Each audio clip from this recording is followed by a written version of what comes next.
So my poll numbers just went down, but with smart people, they've gone way up. They've gone way up. Well, whether we like it or not, the sitting president of the United States, Donald Trump, bombed on stage yet again in a disastrous speech in which he lied his ass off and seemed at times visibly confused. And again, whether we like it or not, we have to talk about it because sadly, this is the most powerful man on earth and our leader for the next 3 years. But before we unpack all that, if you end up liking this video and you want to support the channel, please be sure to hit the like, subscribe, and alert bells before you go. All right, friends, we have several clips to talk about. Let's jump right on in with Donald Trump talking about how modest he is. Who invest right here in the hottest country anywhere in the world. Every leader is saying the United States we're the hottest country in the world. We're going to keep it that way too. But this has been, according to those that seem to say it, and I will say it, I would never say a thing like that because I want to be very modest. I always want to be modest as I can. They say this has been the best 9 months that any president has ever had. You see, even other people are laughing at him like, oh my God, really? I try to be modest, but it's the best 9 months. By what possible metric could you say that? How could you possibly credibly say that when Donald Trump is the most unpopular president in the history of American presidential polling, single-handedly tanking the economy with his disastrous tariff policy, with an affordability crisis that is skyrocketing from the Biden administration, or compared to the Biden administration, I should say, which was bad enough. And yet, these are the superlatives that Donald Trump voiced upon himself. He comes back to this later, by the way, to compare himself to the two greatest U.S. presidents in our history. That is in addition to the $600 billion investment in the United States that Saudi Arabia announced during my unforgettable visit there last spring. Well, I said, could you try and get that up to $1 trillion? And yesterday, the Crown Prince announced that the number that is in. So I'm going to hold my thought on this because in the next clip, he continues to mention the $1 trillion, right? And then I'll give you my assessment. Some of the great business leaders and some of the great people, friends of mine from your country, and beautiful picture. And while we were taking the picture, I said, could you make it 1.5 trillion?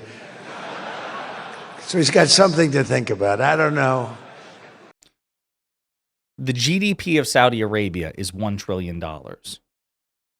The Crown Prince of Saudi Arabia, MBS, Mohammed bin Salman, tells Trump what Trump wants to hear and has absolutely no intention of following through because he literally can't. It is impossible.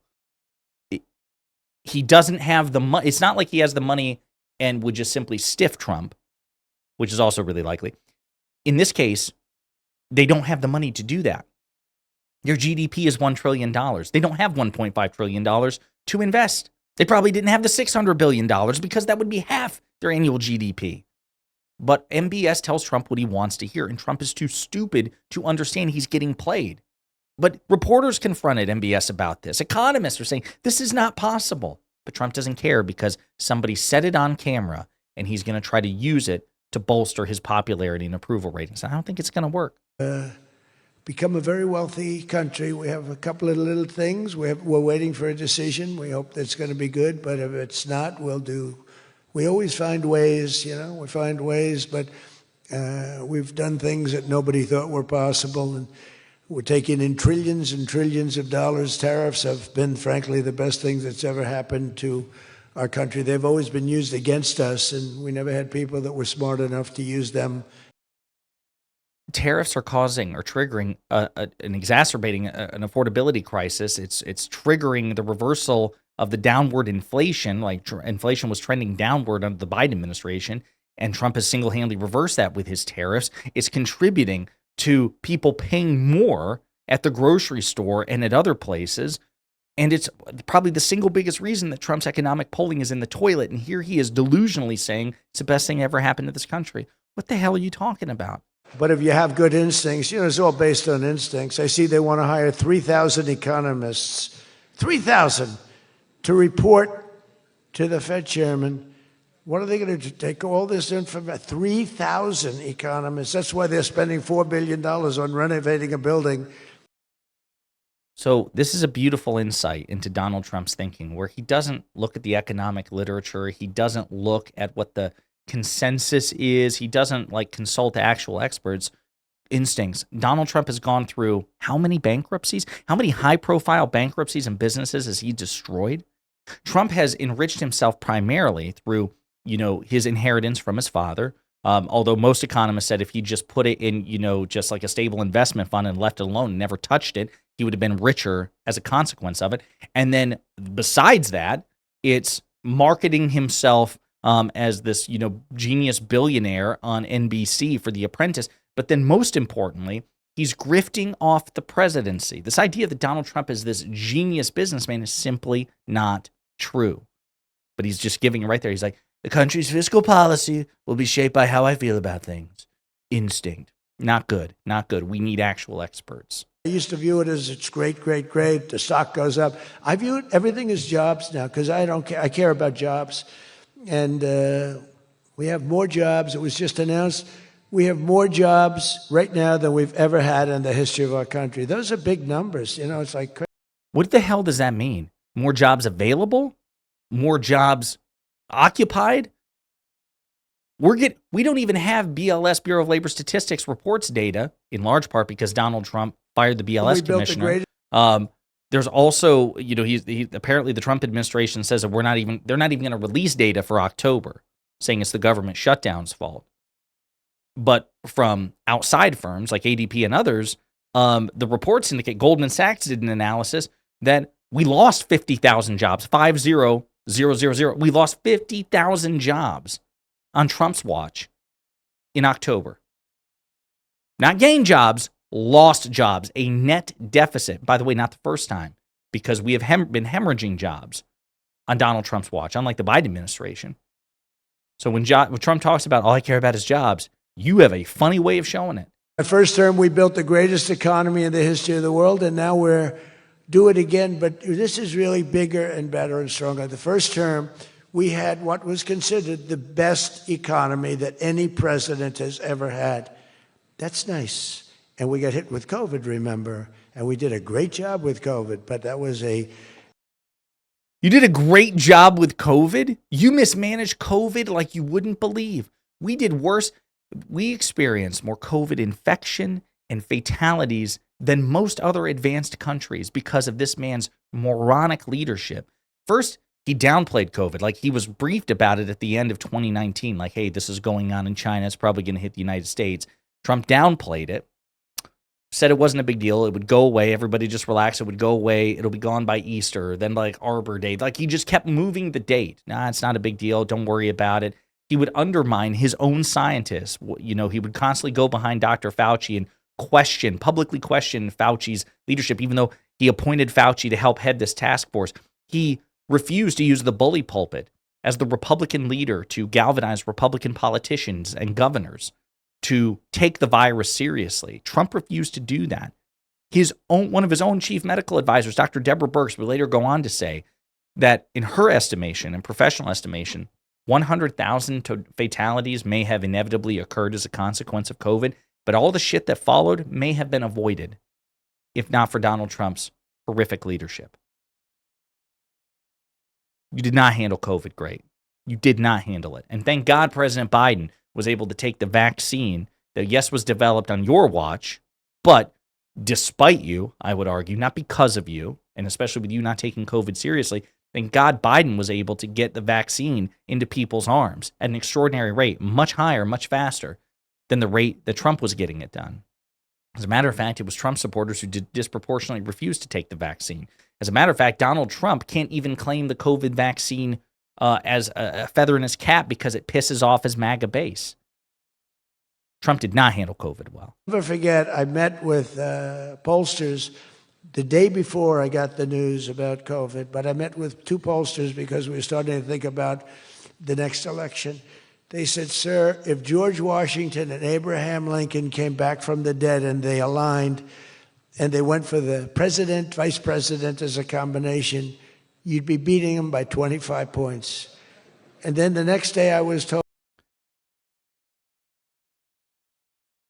whoever that pollster is should have been fired. If that anecdote is actually true and a pollster told him that, then that's actually a litmus test. I'd be like, oh, so you think I'm an idiot?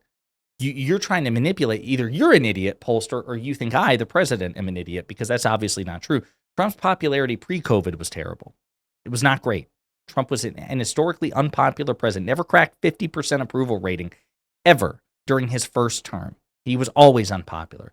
President Washington and President Lincoln, the two greatest presidents in American history, you think you could beat a double ticket with you and who? Mike Pence? Because presumably he would have been your running mate if not for the fact that he recognized that you got your ass kicked in the 2020 election and refused to help you steal it. Or you and Vance? Really? Again, this is just how Trump's brain works. I'm the best at everything. I am perfect. Everyone else sucks. Pathetic. He should be mocked relentlessly. People to get those plants opened. We want you to do that, and we want those people to teach our people how to make computer chips and how to make other things. You can't come in, and I'm explaining, you can't come in, open up a massive computer chip factory for billions and billions of dollars like is being done in Arizona and think you're going to hire people off an unemployment line to run it. They're going to have to bring thousands of people with them, and I'm going to welcome those people. Now, I love my conservative friends. I love MAGA, but this is MAGA. And those people are going to teach our people how to make computer chips, and in a short period of time, our people are going to be doing great, and those people can go home where they probably always want to be, you know? So this is Trump once again defying MAGA. Now, listen, if push comes to shove, I'm more agreeing with Trump here than his, ethno-nationalist MAGA base. They don't want any immigrants coming in, right?